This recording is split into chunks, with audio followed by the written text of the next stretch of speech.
Well, let's move on to another developing story at this hour. Eskom has just confirmed that a generator of Unit 4 at the Medupi power plant exploded last night. This then caused Unit 5 to trip. No one was hurt, but 7 staff members were treated for shock. Now, all the work at the plant has been suspended with immediate effect. We are joined by energy expert Chris Yelland, who says one of the units was down for maintenance and claims that technicians were working on a hydrogen generator when the explosion happened. Yelland is, of course, joining us now. Thank you so much for joining us, Chris. A good morning to you. What is your intel telling you? Yeah, last night at about 10 to 11, an explosion occurred on Unit 4, one of the generators that's been in service for some time. It was out on a short-term outage, and they were busy purging the generator of hydrogen, which is used as a coolant in the generator. And they were purging the hydrogen in preparation for doing work on the generator when this explosion occurred. Now, it's too early to say exactly what happened or what caused this explosion, but it did happen while they were purging the generator of hydrogen. Apparently, at the same time, this disturbance caused an adjacent generator, that's unit number 5, to trip out. And as you said, there were apparently no serious injuries, although a number of people were treated and then discharged. So I think they are going to be subject to further treatment in due course. The Eskom investigations and forensic team are on site already doing investigations as to the cause. This is a reportable incident to the Department of Labour. It's a serious matter, and the work, as you say, on this generator unit has now been suspended whilst these investigations take place. Yeah. What does this mean for us and our supply of power? Because that's going to be the first thing we all think about. Does this mean that we are to expect load shedding?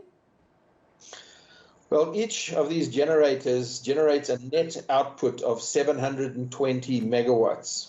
So 2 generators that are out as a result of this incident means about 1,440 megawatts is out. Now, that's a significant amount of power to be taken out of service. Obviously, it's happened on a weekend when demand for electricity is relatively low. And so we'll probably see the effects tomorrow. I'm not saying that there's going to be load shedding tomorrow, but certainly we will have 1,440 megawatts less of power capacity than we would have had otherwise. And that is a significant amount. It is just odd, isn't it? Because it was just last week when the country was having discussions around whether or not we're seeing the completion of this power plant or not. A lot of confusion around whether or not that declaration was premature. So do we now suspend that conversation around whether or not the construction is fully done? The construction was not fully done. We know that. The units, a number of these units still have to be reworked as a result of design problems and execution problems. It's not complete, and Eskom have said that this is going to take another 2 years. The so-called flue gas desulfurization plant, which is a pollution control measure, which Eskom is committed to install in terms of a World Bank loan, will only be completed in about 2030. So this plant is a long way from complete. It is true that all 6 units have been put into commercial service, but unfortunately this new plant is not performing like new plant. It is suffering from regular outages.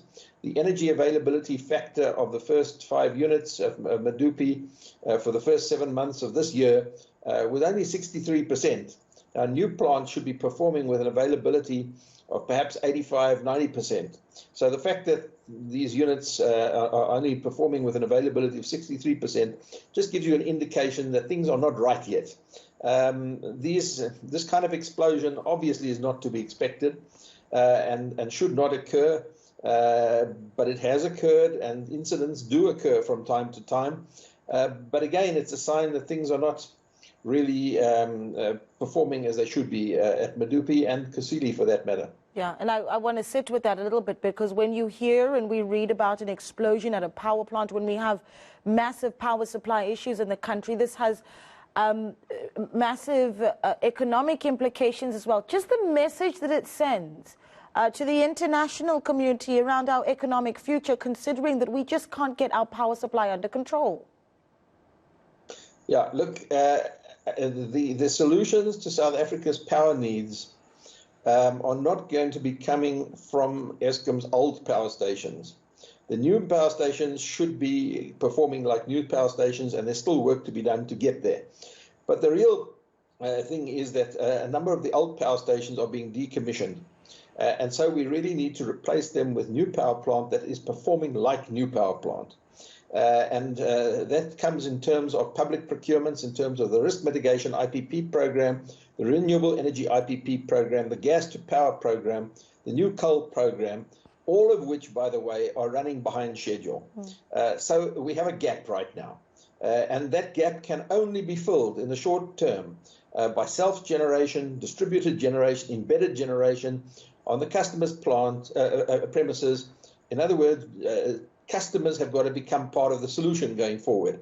And that's the only way that we're going to get short-term power onto the grid. And by short-term, I mean in the next 2 years. Yeah, I mean, that really is a sobering and discouraging conversation, but an important one nonetheless. Thanks for speaking to us. Energy expert Chris Yelland talking to us there about the blast at the Medupi power plant last night.